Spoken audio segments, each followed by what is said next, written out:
Mr. President. Majority Leader. Mr. President, I ask unanimous consent the quorum call be suspended. Without objection. Mr. President, I move to proceed to calendar number 168, H.R. 5371. The clerk will report. Motion to proceed to calendar number 168, H.R. 5371, an act making continuing appropriations and extensions for fiscal year 2026 and for other purposes. Mr. President, it's November. November. It's been 5 weeks since Democrats shut down the government. And once again, we start this week by asking, is this the week that Democrats end their shutdown? Mr. President, I've said it before that there are no winners in a government shutdown. There are no winners, but there are plenty of losers. Chief among them is the American people. As the senior Democrat from Virginia said just last year, and I quote, "Shutdowns aren't victimless crimes," end quote. And after 5 weeks, Mr. President, the victims of the Democrat shutdown are starting to pile up. Military families have turned to food banks in significant numbers. And they're not the only ones. Food banks in this area and around the country have seen an influx of federal workers who are missing paychecks due to the shutdown. And things are set to get much worse with SNAP running on limited emergency funds and its future uncertain. Thanks to Democrats, millions more Americans, millions, Mr. President, are now at risk of going hungry. And yet the Democrat shutdown marches on. And of course, letting Americans go hungry is just the beginning. Thanks to Democrats, Head Start programs are beginning to close. Housing assistance programs are at risk. Seniors and people in rural areas can't access telehealth services. National Guard training is on hold. Veterans programs are on pause. I'm sorry to say I could go on. Actually, I could go on for a while. Shutdowns have consequences, and the pain is being felt around the country. Mr. President, last week it seemed that Democrats were beginning to acknowledge that their shutdown is having consequences. We even heard Democrats express concern that Americans were suffering.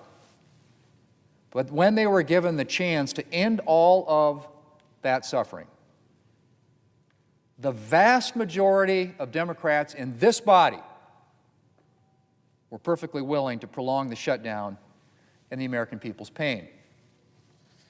The vast majority of Democrats voted once again against a clean continuing resolution, the only bill on offer that could end all this suffering literally in a matter of hours.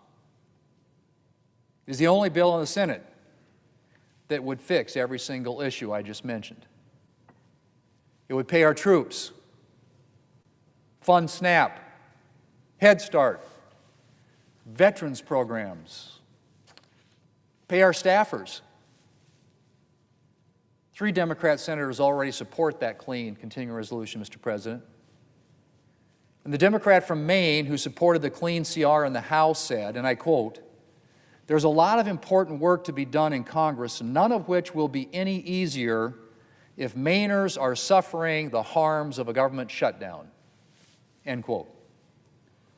The Teamsters Union and the American Federation of Government Employees, more traditionally allies of Democrats, to be frank, have called for Congress to spare the American people further pain and to pass the clean continuing resolution. And they're far from the only ones. Mr. President, it should not be this hard for a handful of Democrats to support a clean bill that simply reopens the government. It's a very straightforward proposition. It's a 24-page bill sitting right here at the Senate desk. Not a single new Republican policy, no partisan policy writers, nothing that Democrats haven't supported before on numerous occasions. It just reopens the government. And it's just 5 Democrat votes away from being sent to the President, who would sign it literally in a matter of hours. This bill is also the quickest way to get the two discussions, I should say, about health care. That is, if Democrats are serious about solving the Obamacare problem and not just interested in using it as a political issue. As I've said more times than I can count, Republicans are more than willing to have a health care discussion with Democrats.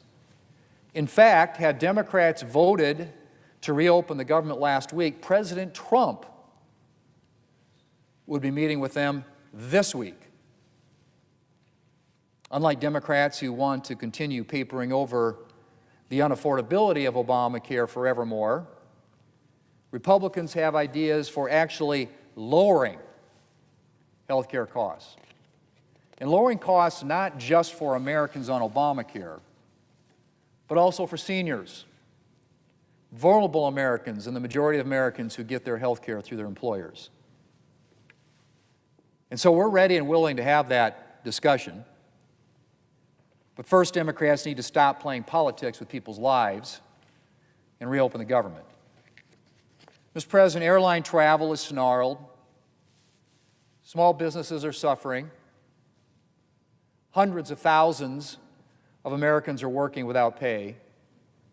And now, 40 million Americans in need are at risk of losing their food stamps.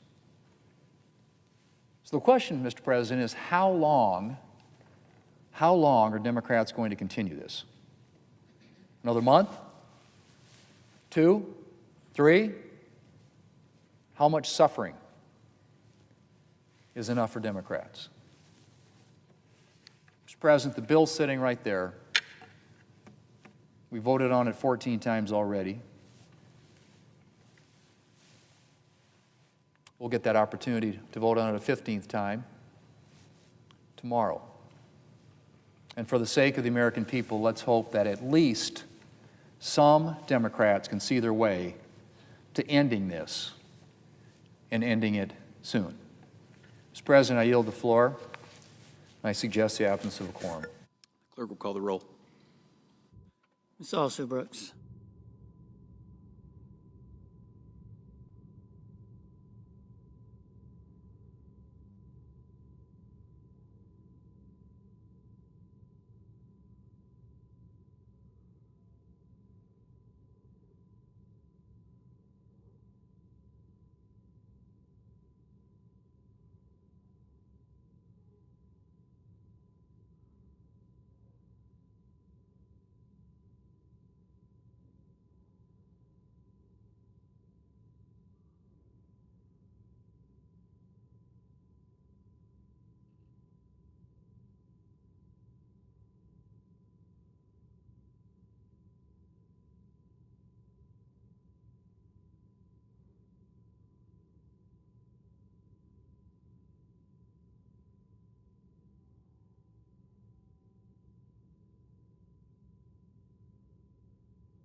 Mr. President, Democrat Leader.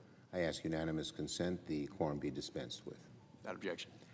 So, Mr. President, last Friday, the court spoke loudly. They spoke clearly. Donald Trump cannot block SNAP benefits and treat hungry Americans as political pawns. The stories from the weekend were shameful, sickening. People overwhelming food banks, handing out groceries in lieu of Halloween candy, teachers paying out of pocket to give their students extra food. Across America, appalling scenes were seen of people worried they wouldn't be able to feed their families and even themselves. This is appalling, and the courts did the right thing to step in to follow the law. But the Trump administration still refuses to fully comply. A few hours ago, the administration announced that it will provide only partial SNAP benefits to 42 million Americans facing food insecurity, even though the courts affirmed that the USDA has the transfer authority to ensure everyone can receive full benefits. Everyone can get full benefits. The only person standing in the way is Donald Trump. Donald Trump. Even after the courts have spoken, the administration continues to use kids, seniors, disabled Americans, and working parents as political pawns, dangling the threat of hunger over their heads. Providing partial benefits is not enough, is not compliant with the law, and it's particularly cruel of Trump with the Thanksgiving season around the corner. Let me say this, providing partial SNAP benefits is a floor and cannot be a ceiling. Let me repeat, providing partial SNAP benefits is a floor, not a ceiling. The administration must do more, and the courts should do everything they can to force this administration, cruel as it may be, manipulating hungry people as it is doing. The courts must make sure that full benefits are restored. Only Trump is standing in the way. On open enrollment, Mr. President, it was a bitter, stressful weekend for millions of Americans, but you'd never guess it listening to Donald Trump. Let's start with open enrollment, which began Saturday. If you look at the papers this weekend, the phrase that everyone used was sticker shock, sticker shock. While Donald Trump is bragging about remodeling bathrooms at the White House, Americans are panicking about how they will afford health care next year.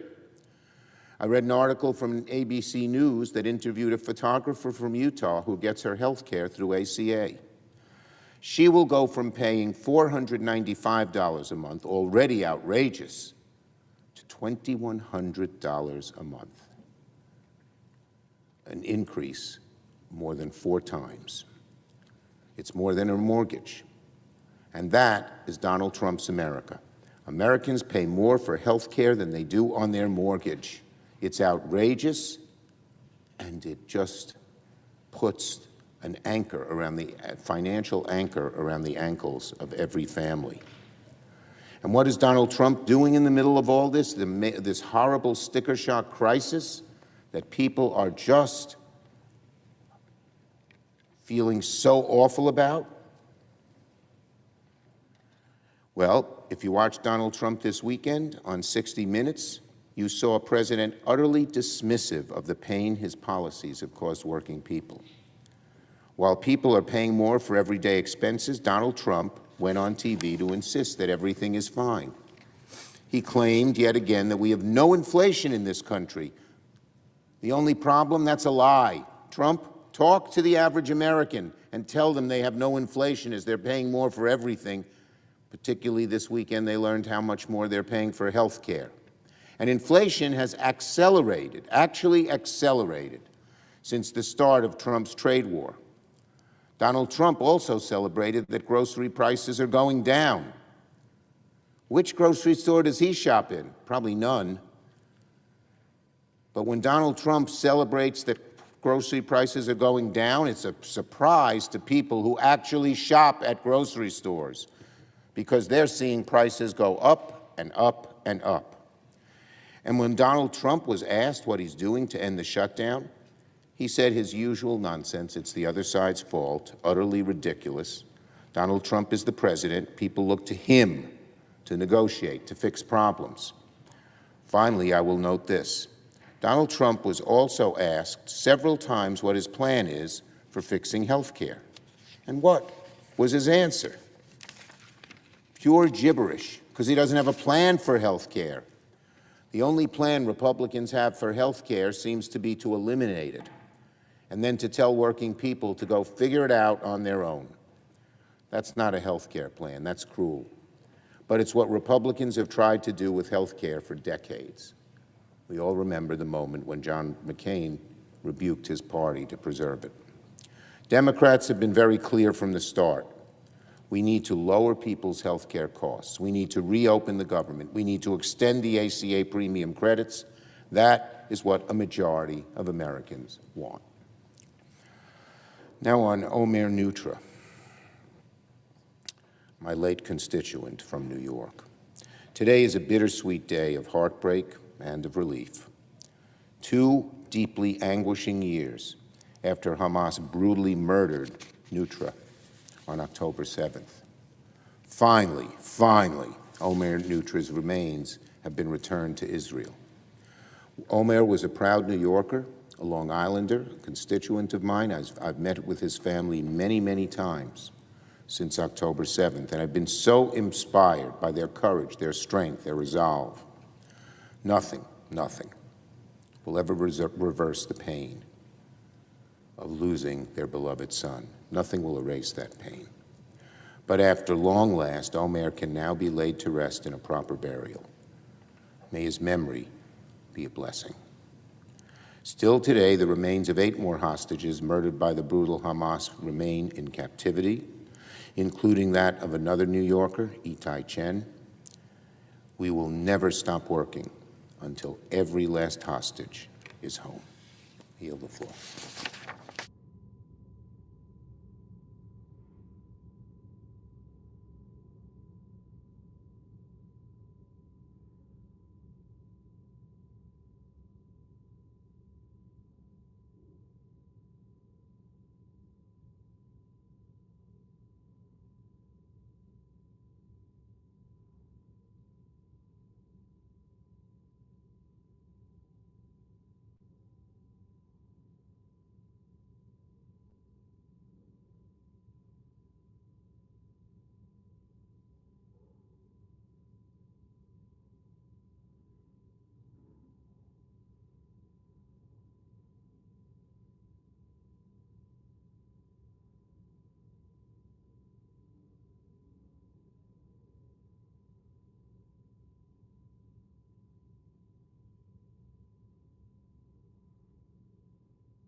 Democratic Whip.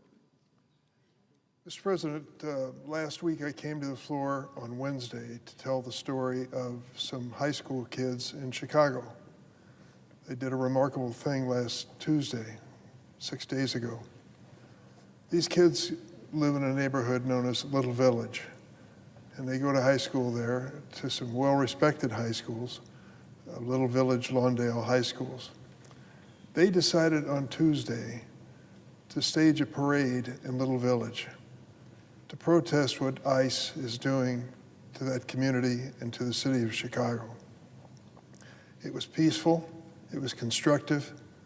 They marched several blocks, carried copies of the Constitution with them, American flags, Mexican flags, signs that they had prepared.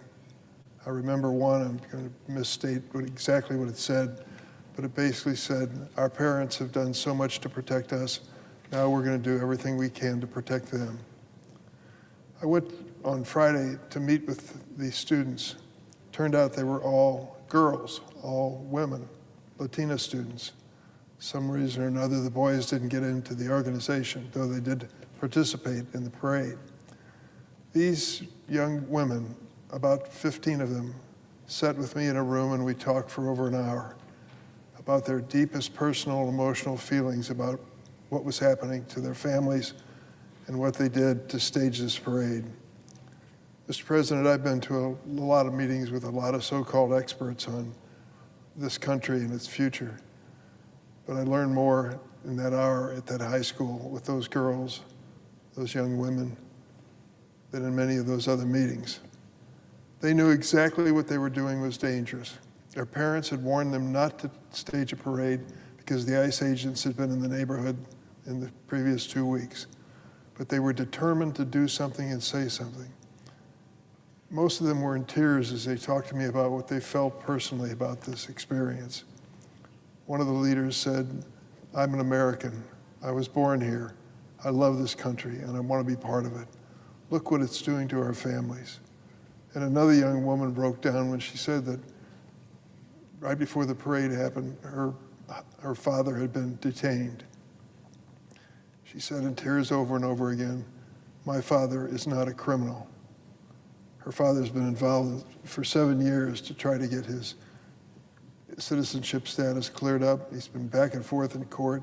He was in the process of doing this when he was detained and has been spirited off somewhere we don't know. I thought of that experience and what those young girls had been through. And I thought about the courage they showed, their love of this country, their determination to be part of it, but their love of their family and their willingness to risk everything for their parents. That's the reality of life in Chicago and many neighborhoods today. When President Trump announced publicly that he was going to send in the military if necessary, but the ICE forces to go through Chicago, he said he was looking for rapists and murderers and terrorists and the criminally insane. He says it over and over again. Well, guess who he's arresting? Guess who they're detaining? They have yet to report one rapist, murderer, terrorist. They're taking people, they're taking the man that sells the tamales on the corner. I'm not kidding. A man who, for 75-year-old man, who sells what they call elote, which are corn cobs that they steam and are very popular in the community. Rapists, murderers, terrorists, criminally insane? No. Some of them are clearly out of status in their citizenship papers. Some are American citizens. Of all the people that they've arrested and detained, 70% of them have no criminal record. No criminal record, and yet they're being harassed.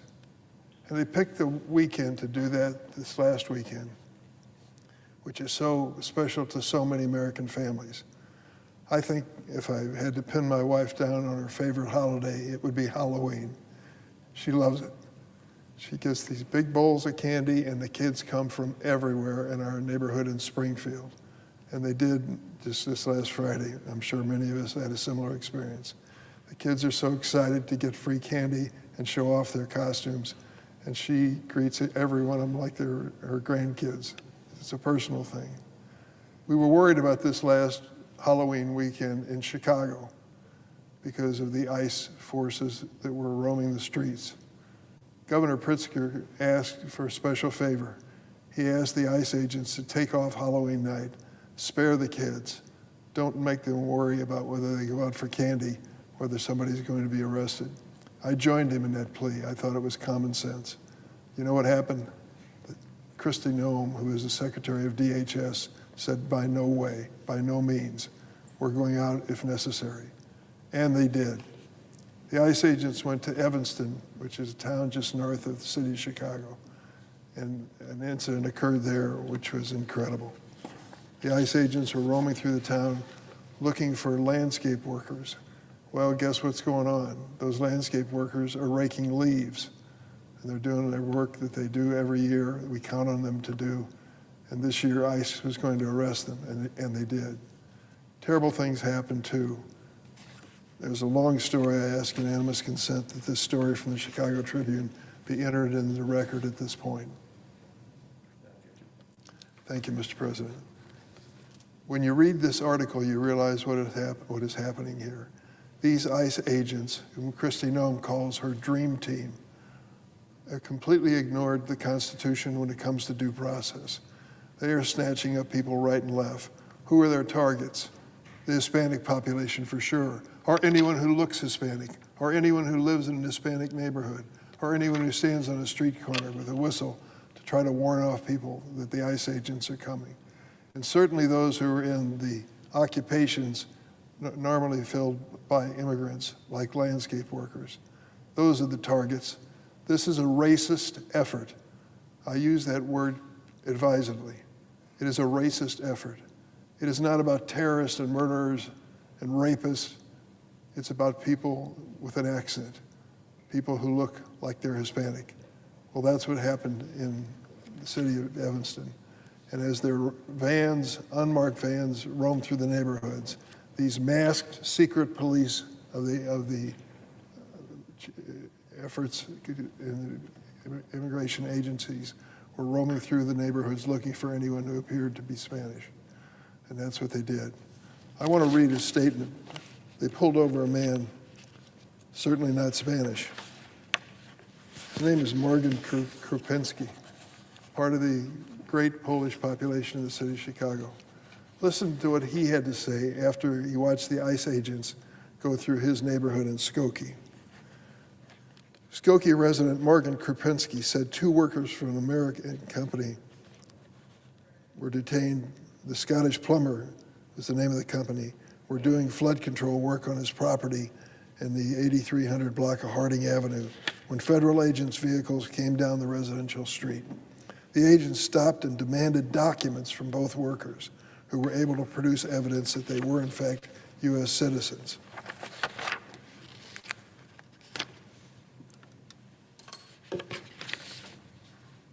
I'm angry, said Krupinski, who identified himself as a Republican and a conservative. As someone who believes in the Constitution, he said, for someone to be stopped by federal agents because of the color of their skin and their appearance, and to be asked for papers is completely unimaginable and completely unconstitutional. Because where is probable cause? Where is reasonable search and seizure? They're working in a residential neighborhood. And then he said, as someone who voted for this president, I didn't vote for this. I didn't vote for people to be harassed. I didn't vote for people to be brought out at gunpoint with machine guns and to harass Americans. That's in the article that I put in the record. So I say to my Republican friends, if you think you're winning in the popular vote with this approach, think twice. This is not American. This is not necessary. This is intimidation. An intimidation felt by a high school in a little village in Chicago, an intimidation felt by a suburb north of Chicago, which is not usually characterized as Hispanic in nature. But they were going after the workers who were raking the leaves. It's really an amazing experience, historical experience, constitutional experience that we're facing. And it's one that we won't soon forget. And as I reflect on going back every weekend and seeing further evidence of this travesty, I think, bottom line, there are good stories coming out of this as well. Neighbors who finally gather together with their neighbors in the neighborhood and stand up for those who are being harassed by ICE and its agencies. There's another thing that's going on too, Mr. President, that seems to be totally unrelated, but I want to call it out. If you're looking for a kosher delicatessen in Chicago, let me tell you my favorite, Manny's. It's right off Roosevelt Road in downtown Chicago. The Raskin family's owned this deli for many years, 80 in fact. And Danny Raskin, the grandson of the founder of the delicatessen, is running it today. He's a wonderful young businessman. He's struggling with the impact of the trade war and the impact of increasing costs for the basic products he sells. But you won't find a better pastrami sandwich or corned beef or latke or kreplach soup anywhere in America. Danny's is one of the best. Why do I bring in this advertisement for Danny Raskin? I want to tell you why. Manny's Deli, located right by the University of Illinois at Chicago, has been a legend in the community for 8 decades. If you walk into Manny's, you'll see a microcosm of the city of Chicago. People from everywhere, every kind of background, joined together over a fondness for his hearty portions and delicious sandwiches. Manny's has been a staple of this community, and today they announced they will provide free meals for those on SNAP. Free meals. Why has Manny's found it necessary to feed those on SNAP? Because President Trump became the first president in history to deliberately disrupt the processing of November SNAP benefits, jeopardizing 42 million Americans' food security. Although the Department of Agriculture was told by 2 federal courts that they had the authority to fully fund SNAP, today they announced they'll only pay half of November benefits. That is going to cause a real hardship to the millions of Americans who count on what used to be known as the food stamp program. Thankfully, Manny's Delicatessen in Chicago is willing to do what the Trump administration is not, working to make sure that nobody in their city goes hungry. They're going to offer a sandwich, a potato pancake, and some dessert to these people who come in with SNAP cards. I'm grateful to the great staff at Manny's and their owner, Danny Raskin, for their generosity as SNAP payments are cut under President Trump. And Manny's isn't the only restaurant in the city of Chicago helping those on SNAP. It's one among many stepping up across Chicago to make sure that Illinoisans don't go hungry.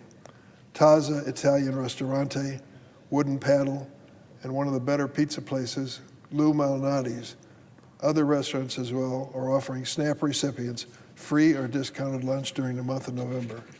I'm grateful for their assistance as Chicagoans face the reality of President Trump's cruel SNAP cuts.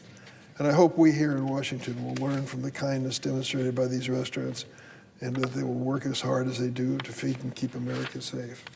Let me just add in closing, there's another man involved in this story, and I want to mention his name. It's Wayne Gordon. Wayne Gordon was a minister of Lawndale Christian Church for over 40 years.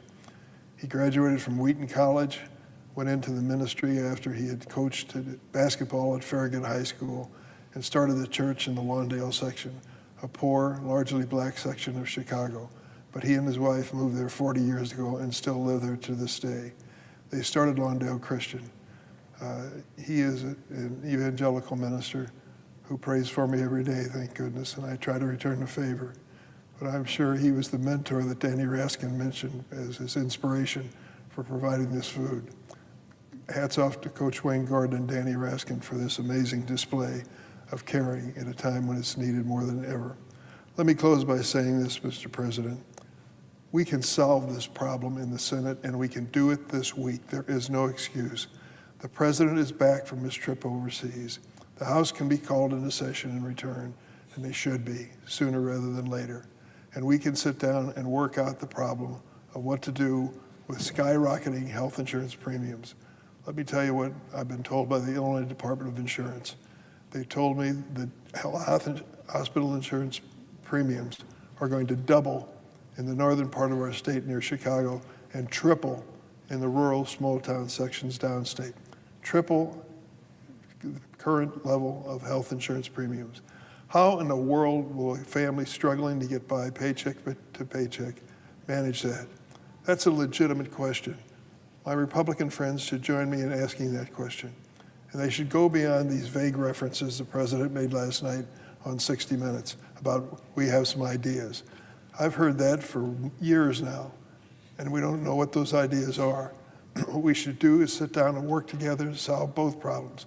Open up the government, which we can do when we reach an agreement, and we can, of going forward on health costs that are going to make 24 million Americans lose their health insurance. We all should share feelings about the families that are struggling with this, both things, and we can do it if we work together. Drop the fanfare, close the door, find a table, invite the President and the leaders, Republican and Democrat, get it done this week. We can do it. I believe we can if we have the will to do it. I hope some people will step up on the other side of the aisle and join in this bipartisan effort. It's the only way to end this government shutdown. I yield the floor.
President. Senator from Texas. Mr. President, I'd ask unanimous consent to waive the mandatory quorum call with respect to the tongue nomination. Without objection.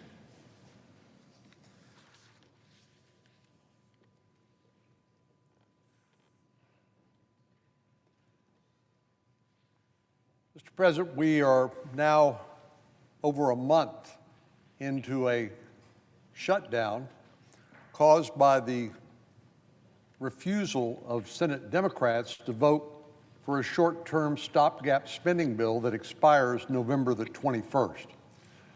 So much time has passed that we're now only 3 weeks out from that new deadline, even if they were to vote to pass this short-term funding bill that's passed the House of Representatives.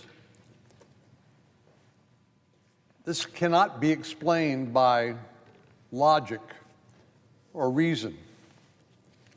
This can only be explained by politics and by the Democratic leader's desire to keep his job and to survive in the next election. Because he's afraid of his own political party and that they will throw him overboard if he were to agree to a short-term stopgap spending bill, which we did 13 times when President Biden was in office. But we're also hearing that they want us to negotiate the expiring Biden COVID-era subsidies for the Obamacare exchanges. And since they want to talk about that, I would just reiterate what President Trump has said, what Speaker Johnson said, what the Majority Leader of the Senate has said. We're happy to talk about anything and everything you want to talk about once you reopen the government. But since Democrats brought it up, and since they still insist on keeping the government shut down, endangering people flying, causing enormous inconvenience at the International Bush Airport in Houston, there's a 3-hour wait for people to get simply through the security line at TSA. We know 42 million people have been denied access to supplemental nutrition, some of the most vulnerable people in our country. And we know federal government employees are not being paid, even though they are obviously working. I have not heard a single Senate Democrat saying, well, I'm going to withhold my pay during this shutdown, as those of us on this side of the aisle have done, including yours truly.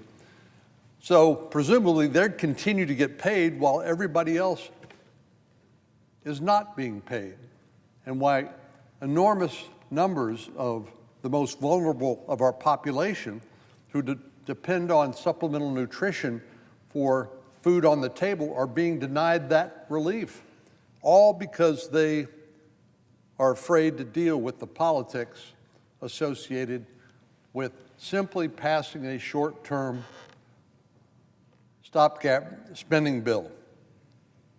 But they also say they want this conversation to be about health insurance. And since they want to talk about Obamacare, I figured I would oblige them. Now, we know health insurance rates have certainly continued to go up. The Wall Street Journal recently reported that the cost of a family health insurance plan in 2025 is nearly $27,000. If you're on one of the 16 million people on the Affordable Care Act exchanges, your premium is scheduled to go up 18% next year. 18%. At the same time, if you're on an employer-provided insurance plan, premiums will go up roughly 6 or 7%. 6 or 7% versus 18%. Well, there must be a good reason for that astronomical figure for the Obamacare plans, and I plan on mentioning a few reasons why that is so. Well, employers are paying for much of the health insurance premiums for their employees, but the increased cost eats away at the budget they have to pay wages and other benefits. So employee salaries will become stagnant as employers have to pay more each year for health insurance. And for small businesses, the margin is even greater, or I say the margin should be smaller. The increased cost of health care for their employees might mean they can't offer generous raises, or might mean they can't afford to hire as many people as they previously did. So clearly, the rising costs of health care and health insurance is a problem for individuals and employers. But a fair question is, how did we get here? Well, the first place we have to look is Obamacare, popularly known as the Affordable Care Act. The fact of the matter is, it is the Unaffordable Care Act. When President Obama signed this highly controversial signature health care plan into policy, he promised that it would make health insurance affordable for the American people. In 2016, in a speech to students in Florida, President Obama said, "The Affordable Care Act has done what it was designed to do. It gave us affordable health care." Now, 15 years later, this claim has aged like spoiled milk. Since 2013, the year before Obamacare took effect, the average Obamacare enrollee faced a premium increase of 221%. That's since 2013 until today, 221% increase in the premium. This mind-boggling number is only for those who receive health coverage through the Affordable Care Act, which is, of course, as I indicate, a misnomer for the ages. Those who receive their coverage through their employer-sponsored plan were not affected by these premium hikes. As I mentioned, the Wall Street Journal said their premiums will go up roughly 6 to 7%. From 2013 to 2019, individuals buying health insurance on the private market faced 143% increases in their health care premiums. And this number does not account for all the Americans who kept their plans but faced increased premiums or less comprehensive coverage. President Obama knew, but he refused to say, that for many people, even though this new health care law claimed to make health care affordable, it did just the opposite. So what did he do? He tried to shift the blame. The claim that the Unaffordable Care Act would make health care affordable was far from President Obama's only broken promise. In a quip that was later described by a political fact-checking site as the lie of the year for 2013, President Obama said that, quote, if you like your health care plan, you can keep it. 2013, a political fact-checking site called that the lie of the year. But we know how the story has ended. By the fall of 2013, 4 million Americans received letters informing them that their then existing health care plan would be canceled.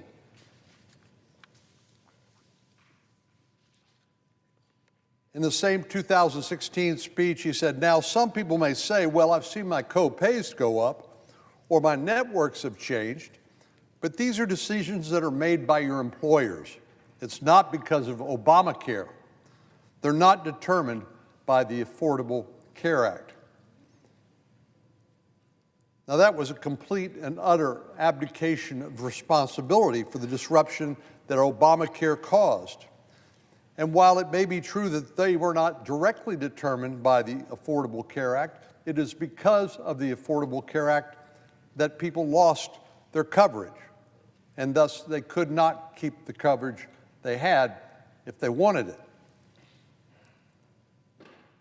Obamacare did not make health care affordable. It created a tangled web of regulations alongside of taxpayer-funded subsidies that ultimately only led to higher costs for taxpayers and those receiving care.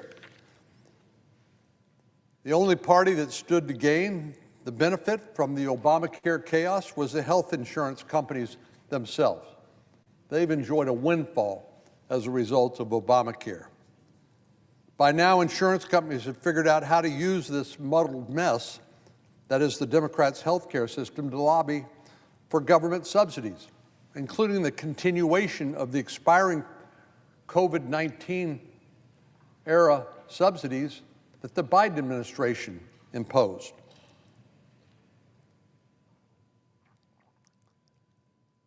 They knew that Democrats would not want to be responsible for the increased premiums and lower coverage, so they threatened premium increases while lobbying Congress to give these insurance companies even more money in the form of enhanced subsidies.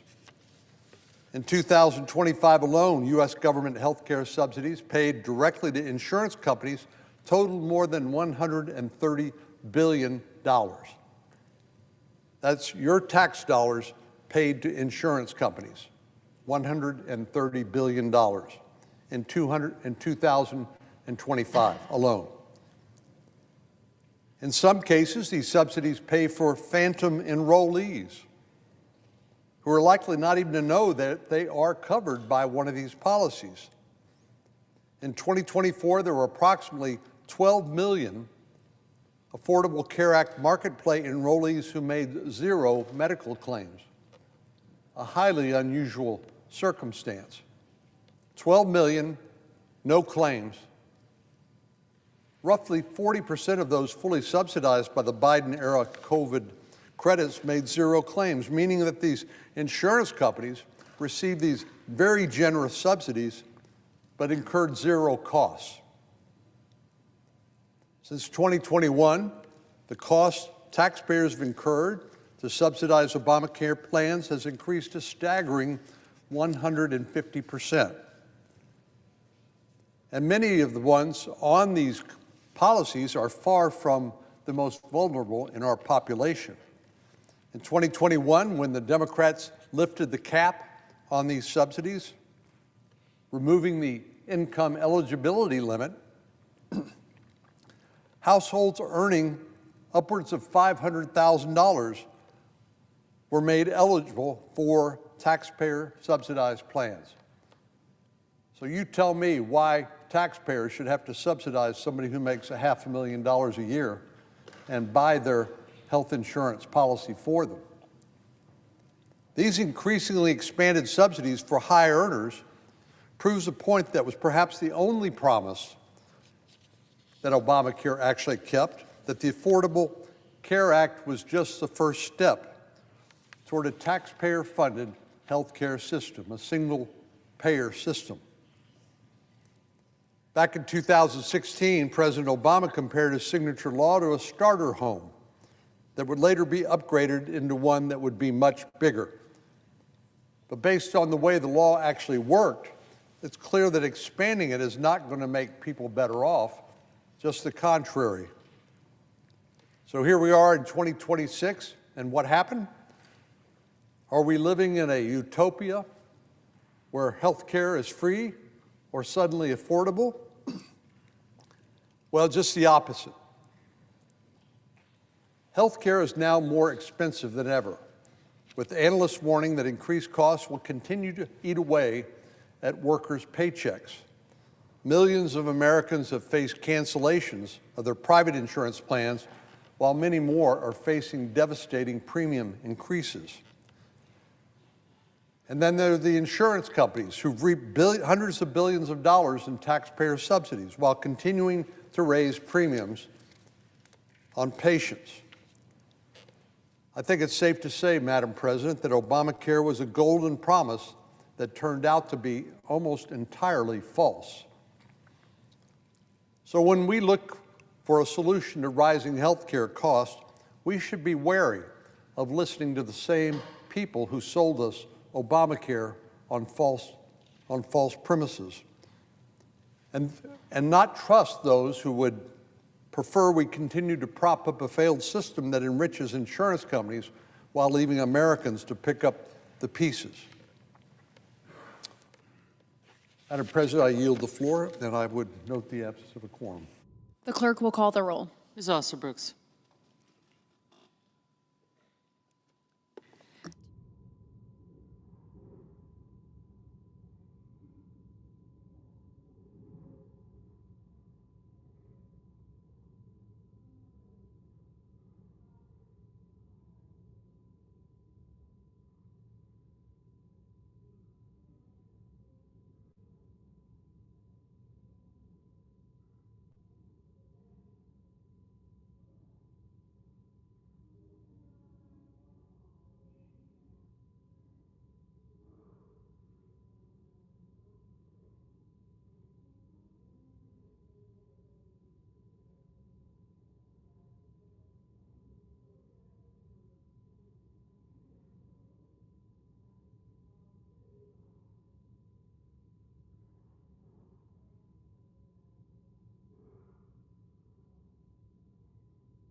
Without objection.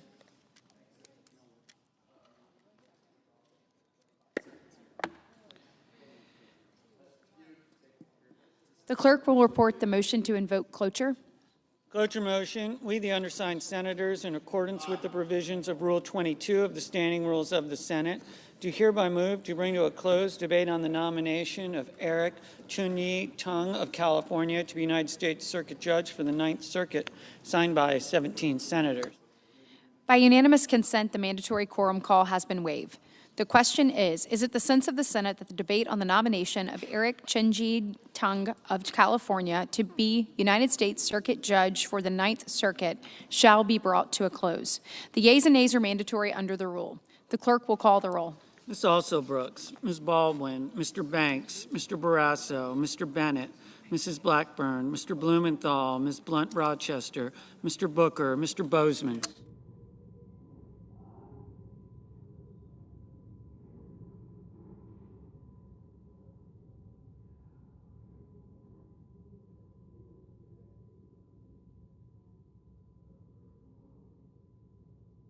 Mrs. Brett.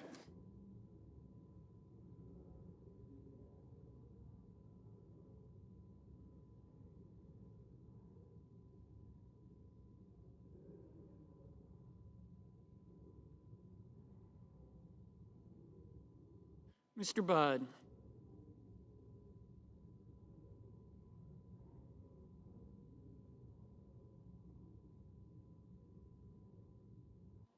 Ms. Cantwell. Mrs. Capito.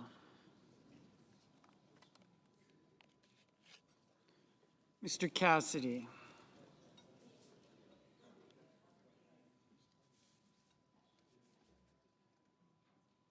Ms. Collins.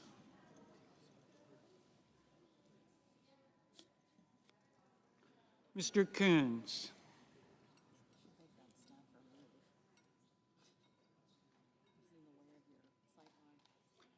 Mr. Cornyn.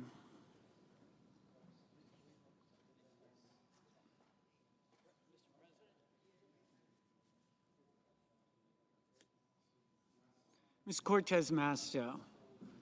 Mr. Cotton.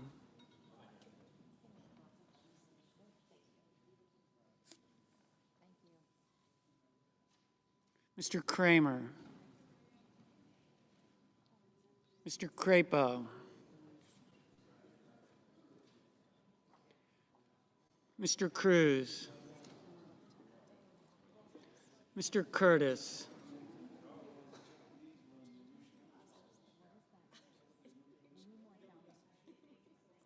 Mr. Daines.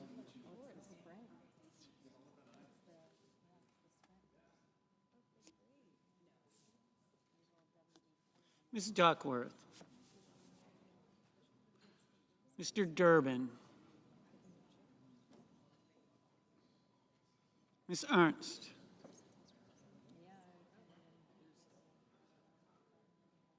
Mr. Betterman. Mrs. Fisher. Mr. Gallego. Mrs. Gillibrand.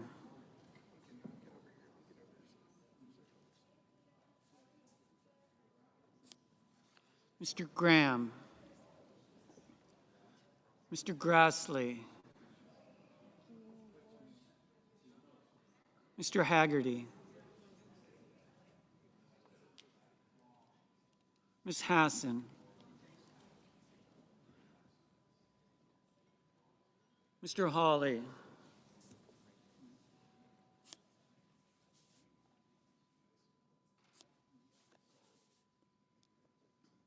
Mr. Heinrich. Mr. Hickenlooper. Ms. Hirono.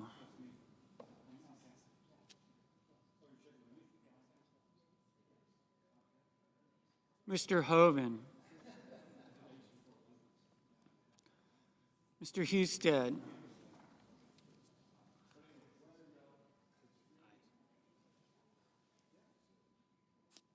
Mrs. Hyde-Smith.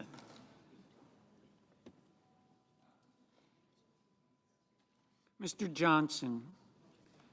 Mr. Justice, Mr. Kane, Mr. Kelly, Mr. Kennedy,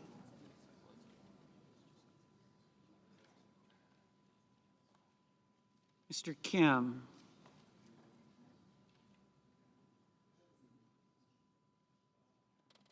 Mr. King, Ms. Klobuchar,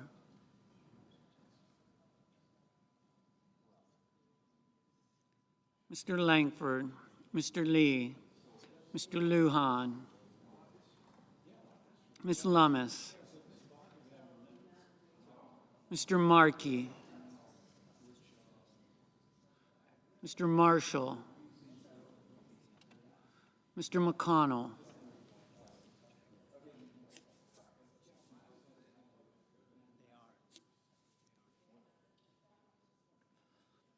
Mr. McCormick, Mr. Merkley, Mrs. Moody, Mr. Moran, Mr. Moreno, Mr. Mullen, Ms. Murkowski, Mr. Murphy, Mrs. Murray, Mr. Ossoff, Mr. Padilla, Mr. Paul, Mr. Peters, Mr. Reed, Mr. Ricketts, Mr. Risch, Ms. Rosen, Mr. Rounds, Mr. Sanders, Mr. Schatz, Mr. Schiff, Mr. Schmidt, Mr. Schumer, Mr. Scott of Florida, Mr. Scott of South Carolina,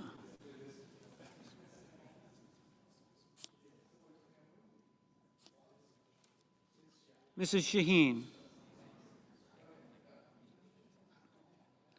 Mr. Sheehy, Ms. Slotkin, Ms. Smith, Mr. Sullivan, Mr. Thune, Mr. Tillis, Mr. Tuberville, Mr. Van Hollen, Mr. Warner, Mr. Warnock, Ms. Warren, Mr. Welch, Mr. Whitehouse, Mr. Wicker, Mr. Wyden, Mr. Young.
Senators voting in the affirmative: Bozeman, Cassidy, Kramer, Crapo, Ernst, Fisher, Graham, Grassley, Haggerty, Husted, Hyde-Smith, Johnson, Justice, Marshall, Paul, Sullivan, Tuberville, Wicker.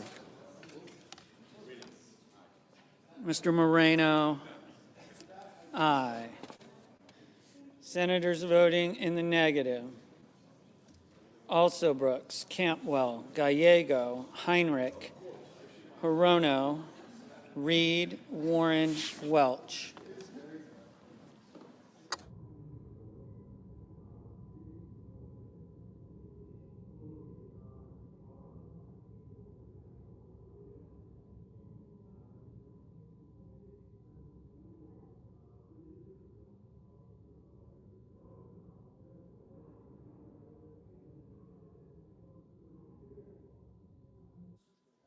Mr. Sheehy, aye.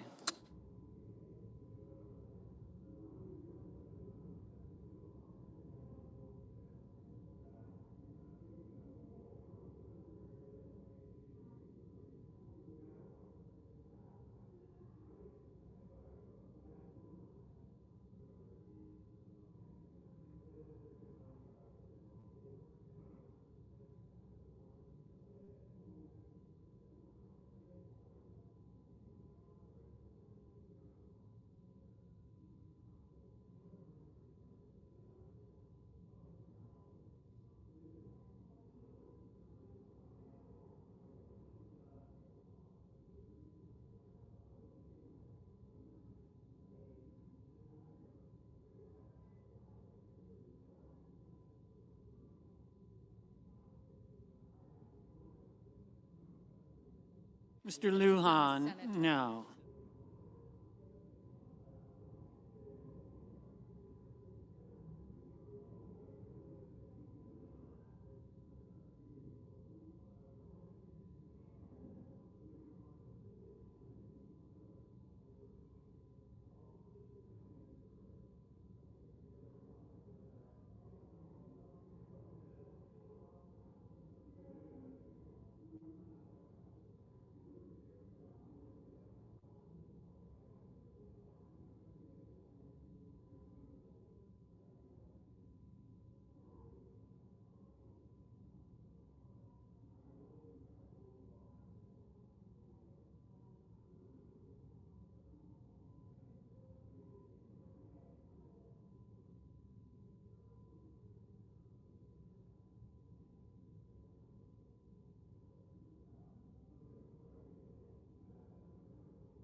Mr. Schiff, no.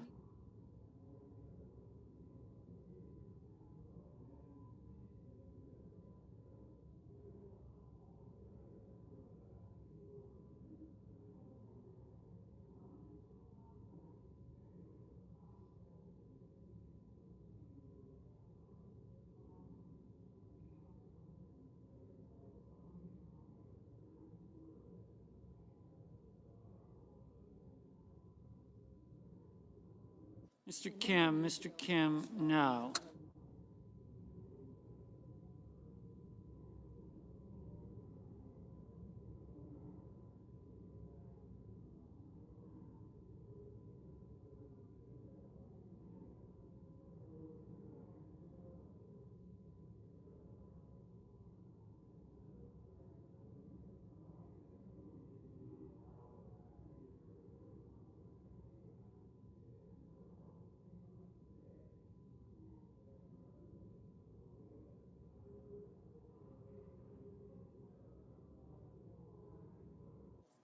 Ms. Smith, Ms. Smith.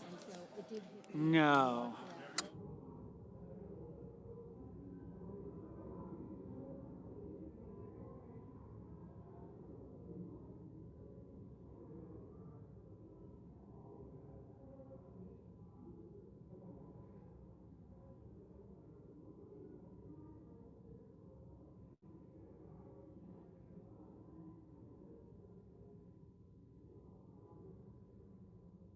Mrs. Moody, aye. Mr. Hoven, aye.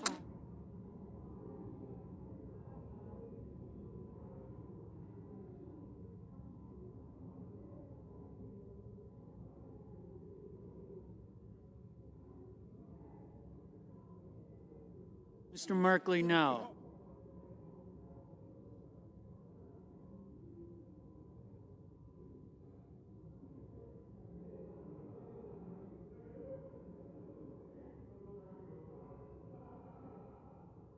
Mr. Langford, aye.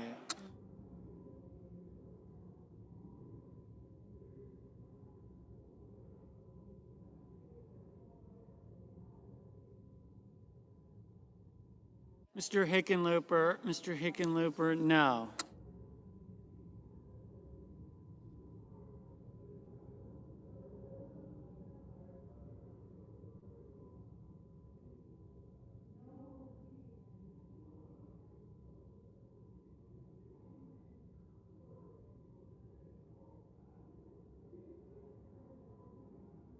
Ms. Murkowski, aye. Mr. Banks, aye.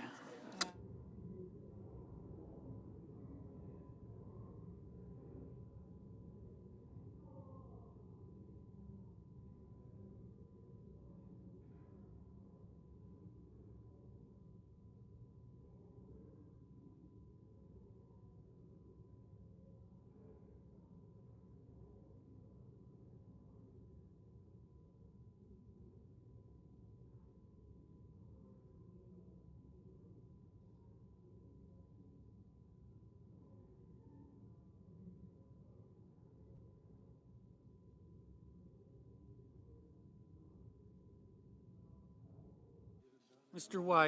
Wyden, no.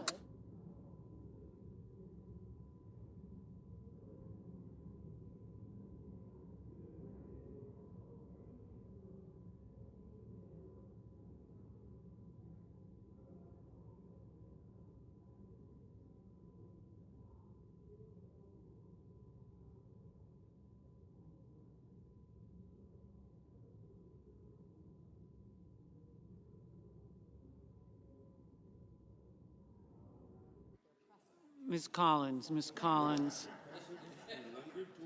aye. Ms. Lummis, aye.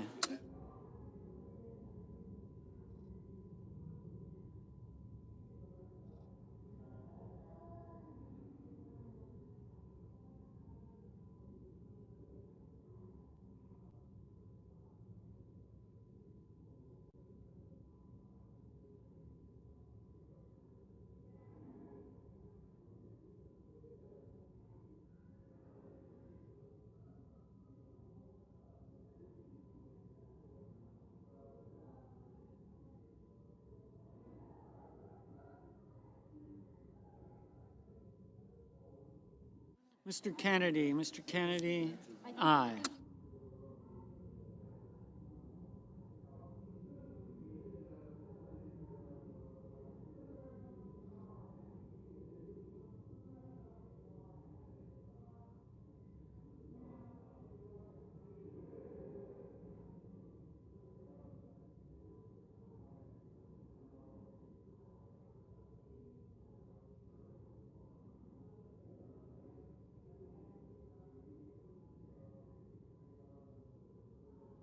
Mr. Fetterman, no.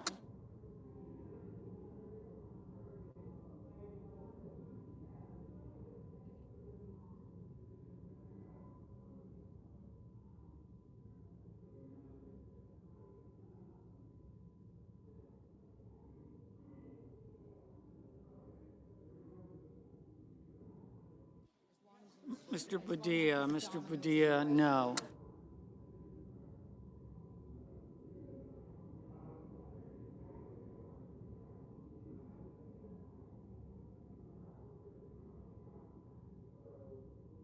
Ms. Duckworth, no.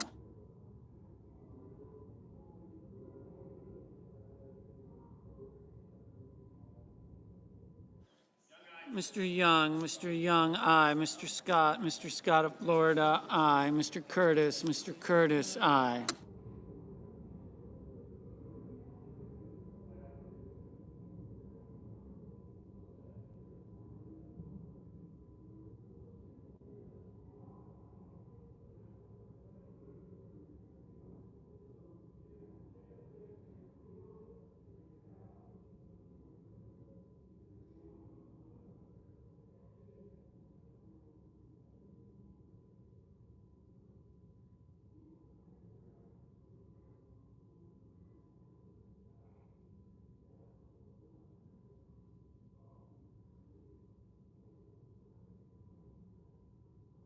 Mr. Kane, no.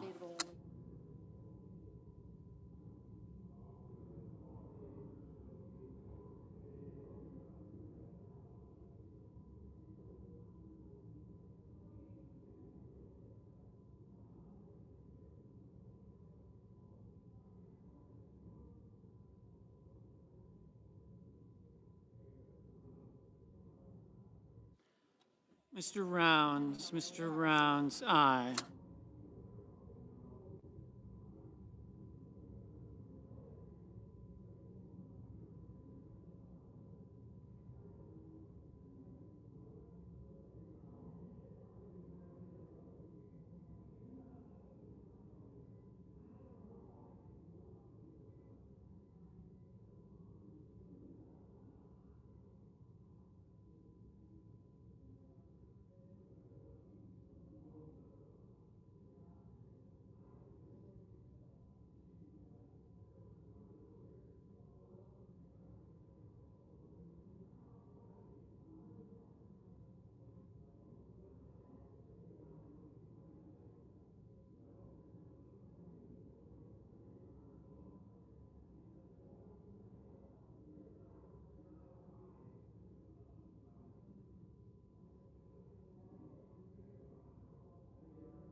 Mr. Budd, aye.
Mr. Bennett, no.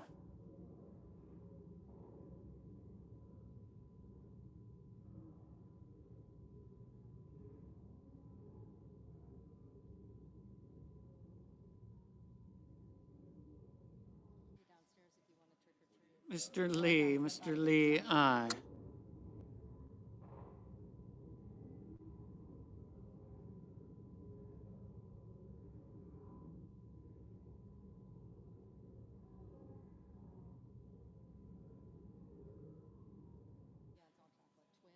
Mr. Ricketts, aye.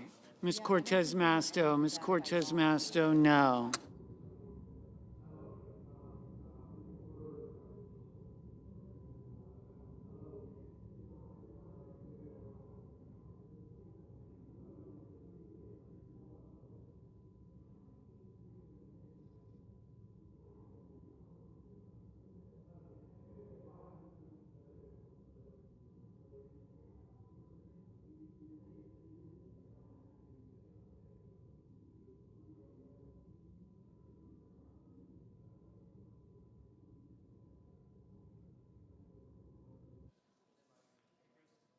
Mr. Coons, no.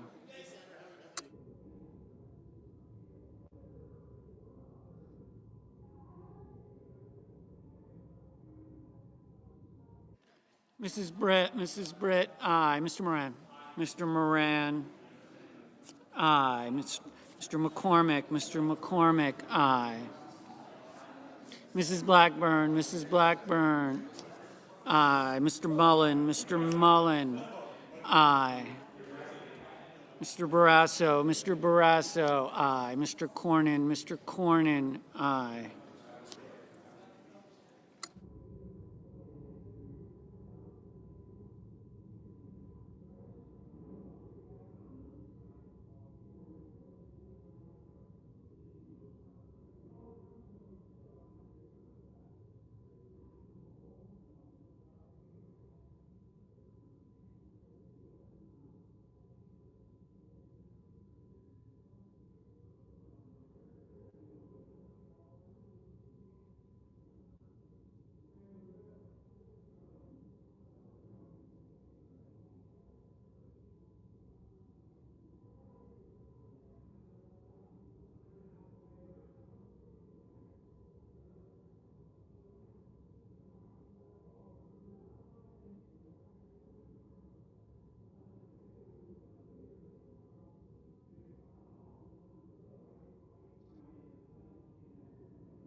Mr. Daines, aye.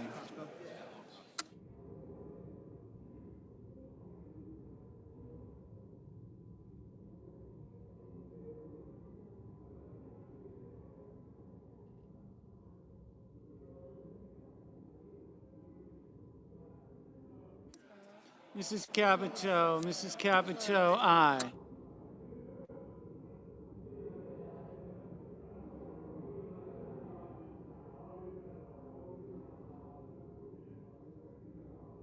Mr.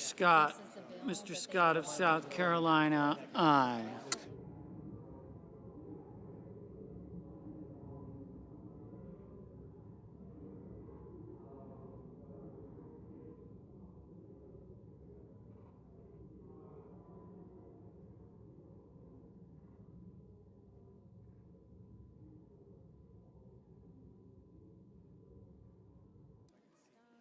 Mr. Hawley, aye.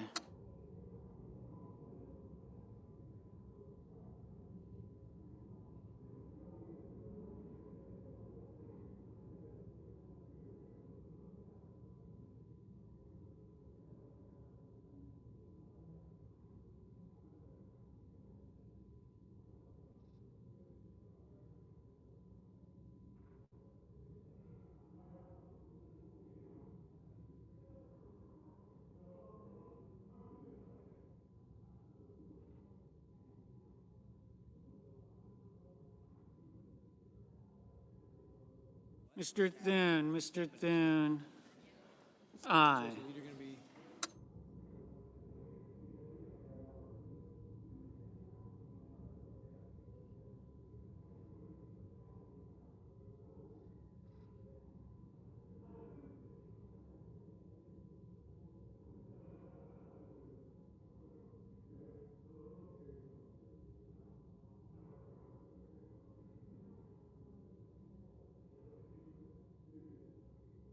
Mr. McConnell, aye.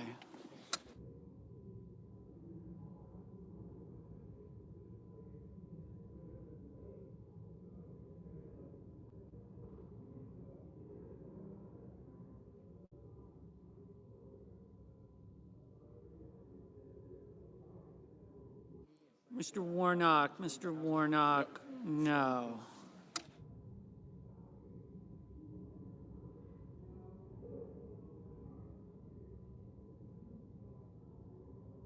Mr. Schmidt, aye.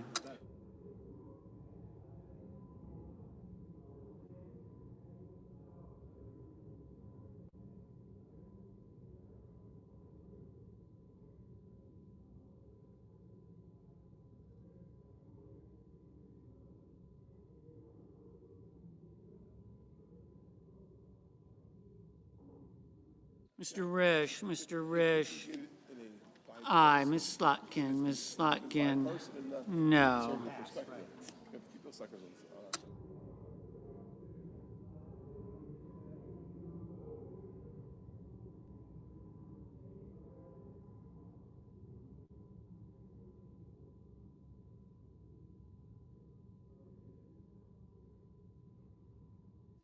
Mr. Van Hollen, no.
Ms. Blunt Rochester, no.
Ms. Rosen, no. Mr. Peters, no. Mr. Kelly, no.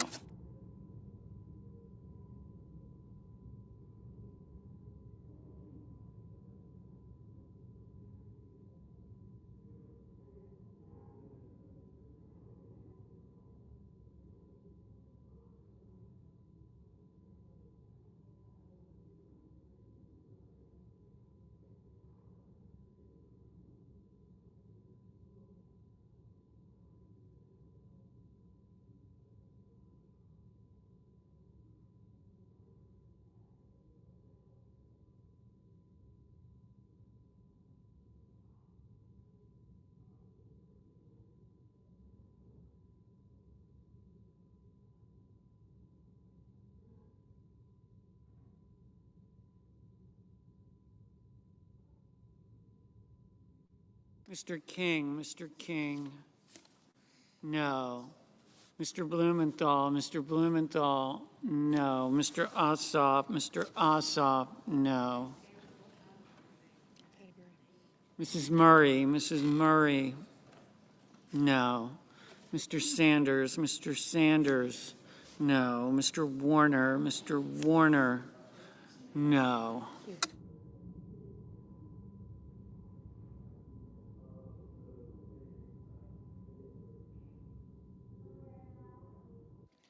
Mrs. Gillibrand, no. Mr. Durbin, no.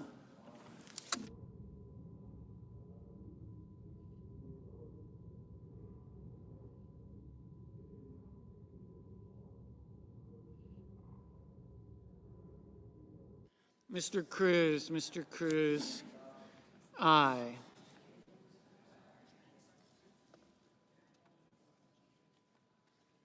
Ms. Baldwin, no. Mr. Murphy, no.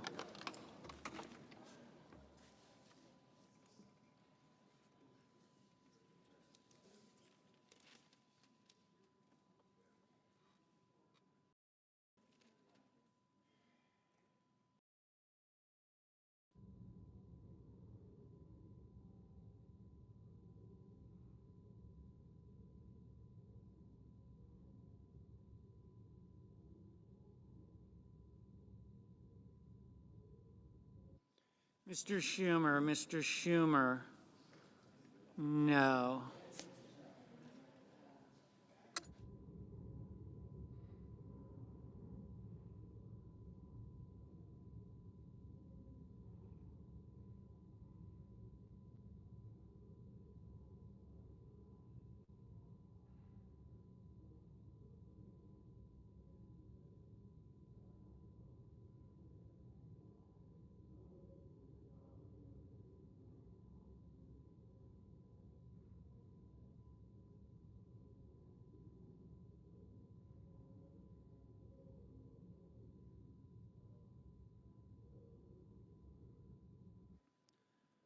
Ms. Klobuchar, no. Ms. Hassan, no.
Mrs. Shaheen, Mrs. Shaheen, no. Mr. Whitehouse, no.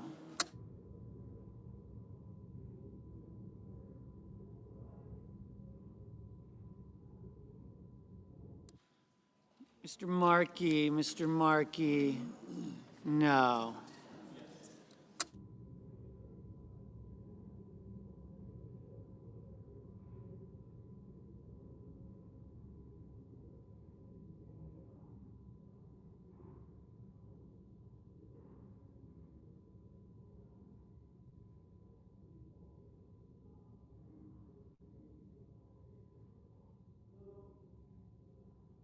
Mr. Schatz, no.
On this vote, the yeas are 51, the nays are 46, and the motion is agreed to.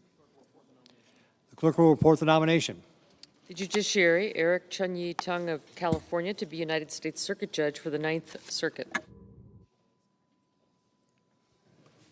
Mr. President, I move to proceed to legislative session. Majority Leader, I move to proceed to legislative session. questions on the motion? All those in favor say aye. Aye. All opposed say no. Ayes appear to have it. Ayes do have it. The motion is agreed to. Mr. President, I move to proceed to executive session to consider executive calendar number 421. Questions on the motion? All those in favor say aye. Aye. Opposed, no. Ayes appear to have it. Ayes do have it. Motion is agreed to. Clerk will report the nomination. Nomination, Department of State, Caleb Orr of Texas to be an Assistant Secretary. Mr. President, I send a cloture motion to the desk. Clerk will report. Cloture motion, we, the undersigned senators, in accordance with the provisions of Rule 22 of the Standing Rules of the Senate, do hereby move to bring to a closed debate on the nomination of Caleb Orr of Texas to be an Assistant Secretary of State, Economic and Business Affairs, signed by 17 senators as follows. Mr. President, I ask consent the reading of the names be waived. Without objection. And I ask unanimous consent that the Senate resume legislative session and be in a period of morning business with senators permitted to speak therein for up to 10 minutes each. Without objection. Mr. President, I have one request for a committee to meet during today's session of the Senate. It has the approval of the majority and minority leaders. Duly noted. Mr. President, I ask unanimous consent that when the Senate completes its business today, it stand adjourned until 10 a.m. on Tuesday, November the 4th, following the prayer and pledge. The journal proceedings be approved at date, the morning hour be deemed expired, the time for the 2 leaders be reserved for their use later in the day, and the Senate be in a period of morning business with senators permitted to speak therein for up to 10 minutes each, and the cloture motion with respect to calendar number 168, H.R. 5371, ripened at 11:30 a.m. Further, that the Senate recess from 12:30 to 2:15 p.m. to allow for the weekly conference meetings, and at 2:15 p.m. the Senate execute the order of October 30th in relation to the confirmation of the Dunlop nomination.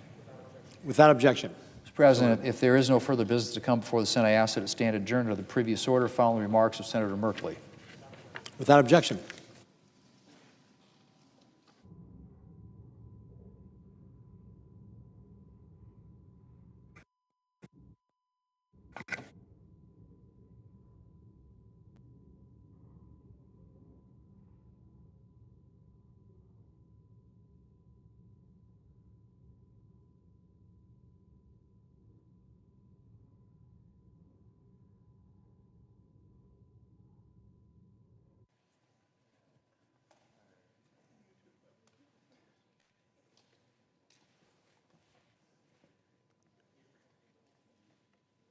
Mr. President, Senator from Oregon. I ask unanimous consent to grant floor privileges to my interns on their shadow days, Flora Shaw on November 5th, 2025, Nida Nair on November 20th, 2025, and Maxwell Robin on December 4th, 2025. Without objection. Thank you very much, Mr. President. President Trump has developed a new MAHA strategy. Instead of Make America Healthy Again, his new strategy is Make America Hungry Agenda. He is weaponizing food against America's most vulnerable families. In my state of Oregon, that means cutting off food to 757,000 people, including 210,000 children and 130,000 seniors. Now, when you think about these numbers, they're hard to envision, but you know, Oregon is roughly 300 miles from the northern border to the southern border. I-5 runs the entire length of the state. So if all of those individuals were lined up on the highway, they would be just 2 feet apart for 300 miles. And every third person, approximately, would be a child. That's the level of impact that we are talking about. You know, when children go without food, the impact is pretty significant. There's the impact on their physical development. There's the impact on their mental development. And of course, if you're hungry, you can't learn a damn thing in school. So 3 ways of really hurting America's children, millions of American children. And Congress together, Democrats and Republicans, said this should never happen. The House and the Senate together said this should never happen. So together, we created 2 tools.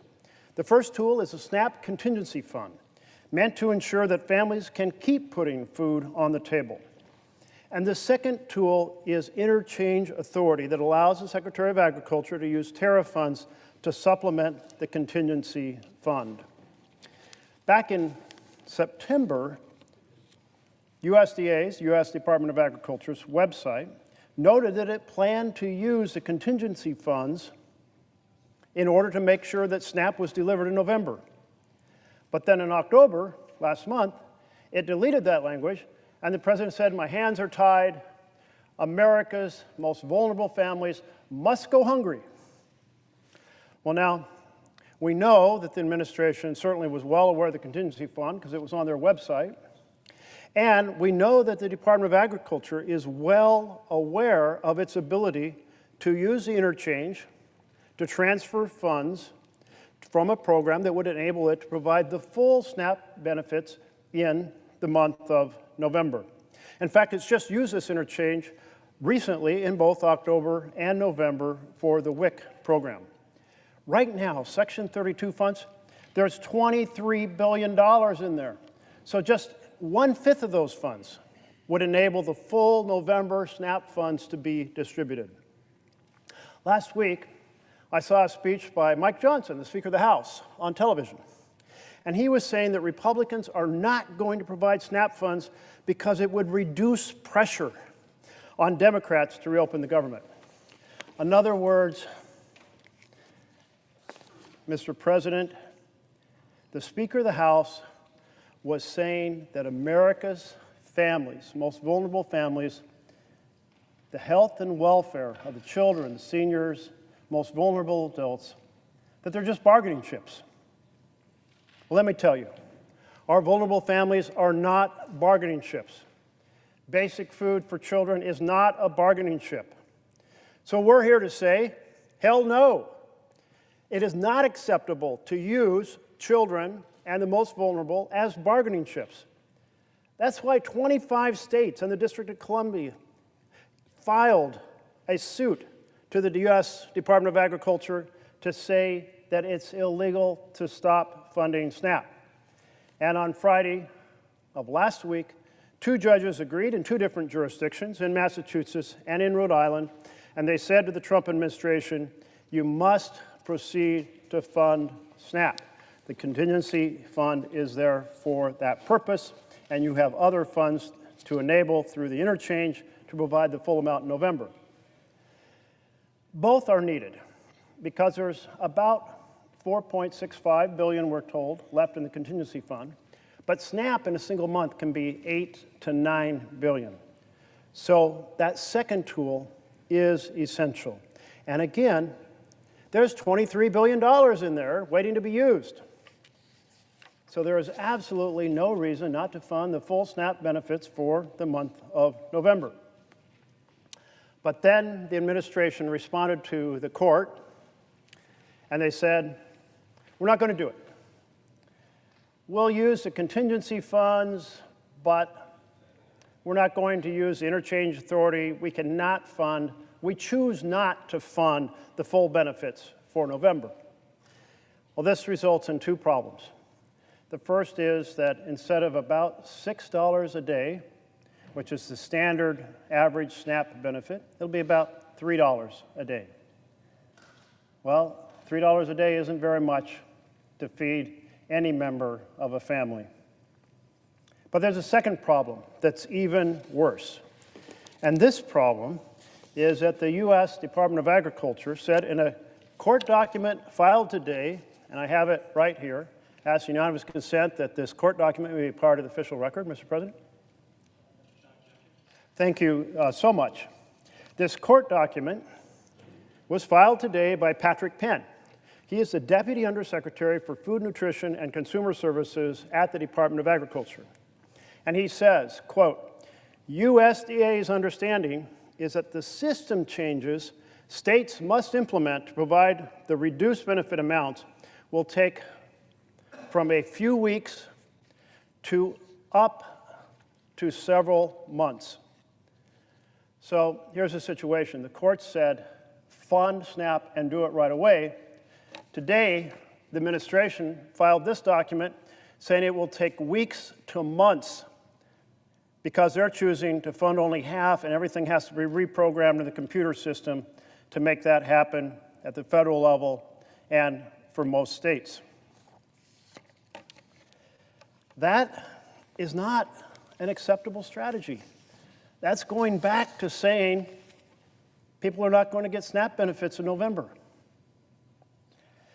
You know, this resolution that I have tonight, it's very simple and expresses a number of thoughts that I've heard from both sides of the aisle. It is a sense of the Senate that the Trump administration is obligated to fund SNAP through the use of the contingency fund. And the courts have made that very clear. Second, the administration has the authority in the funds to finance SNAP through the month of November, which we know because they have both the contingency fund and they have the interchange fund. And third, exercising this power is extremely important to the health and wellness of families experiencing hunger, including about 16 million children, 8 million seniors, 4 million people with disabilities, and about 1.2 million veterans. And finally, the administration should exercise its legal authority to fund SNAP in November. Pretty simple, pretty straightforward. Mr. President, children, seniors, the disabled, the veterans, our most vulnerable family, they are not bargaining chips. It is simply wrong to treat them as bargaining chips. It's wrong to adopt a position in which they will not even get funded in November after the courts have said, fund it.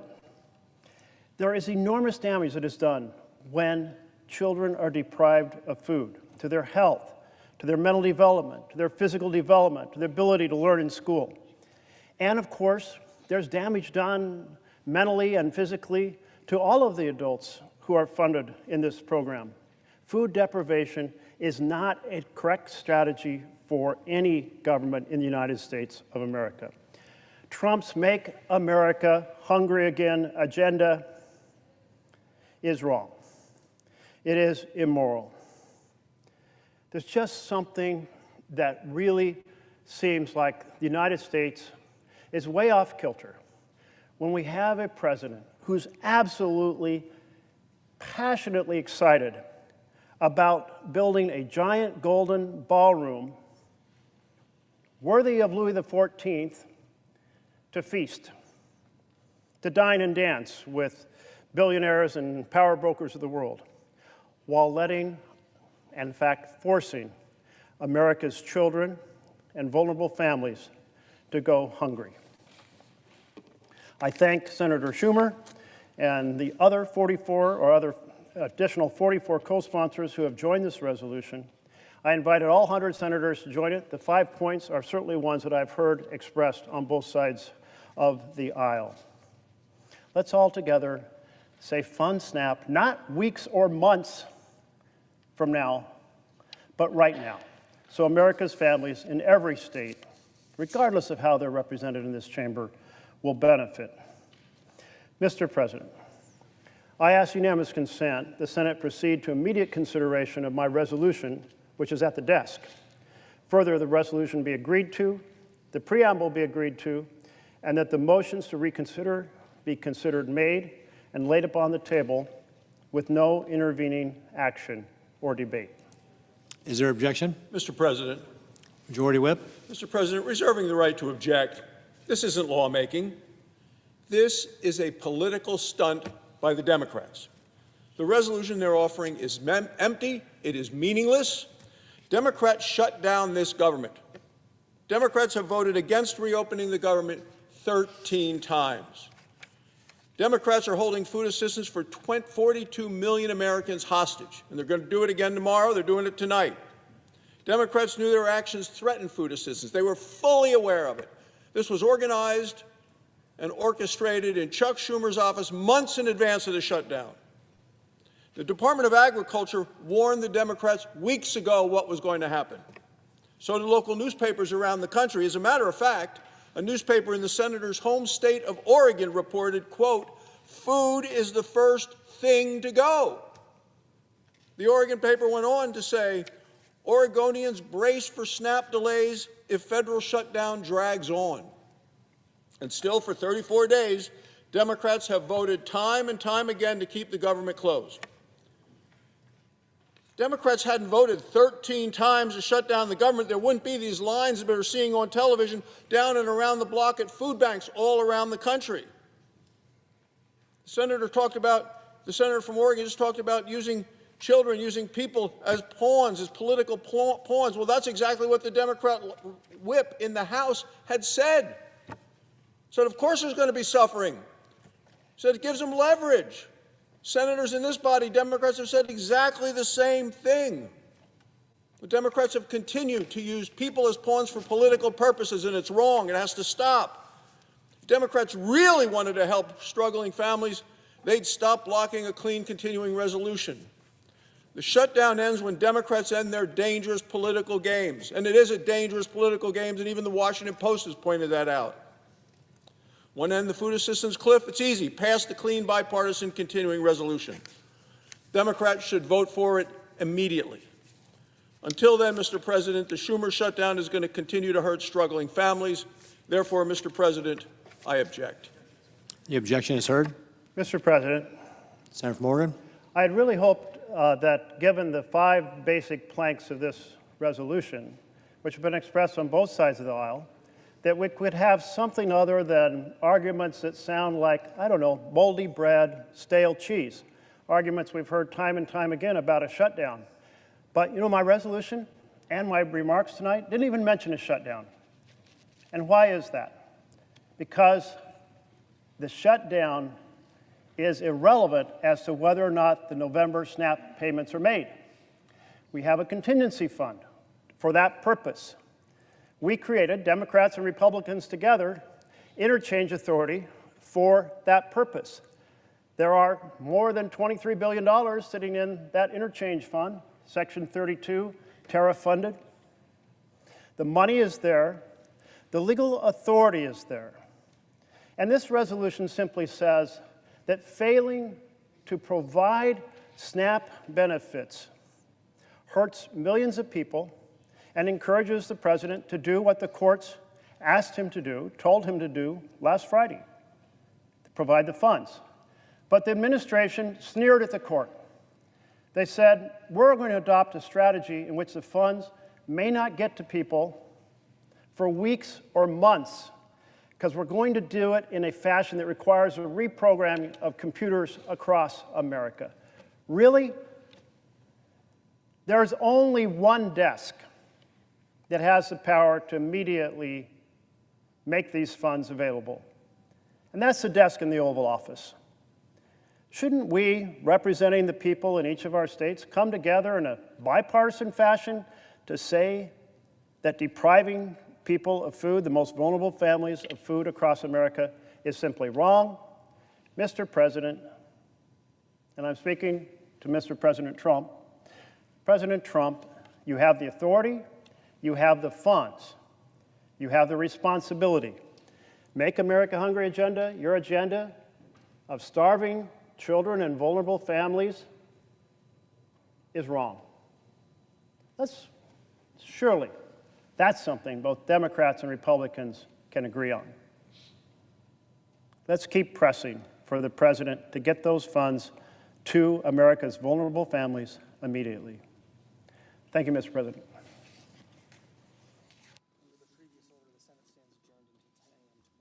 Under the previous order, the Senate stands adjourned until 10 a.m. tomorrow.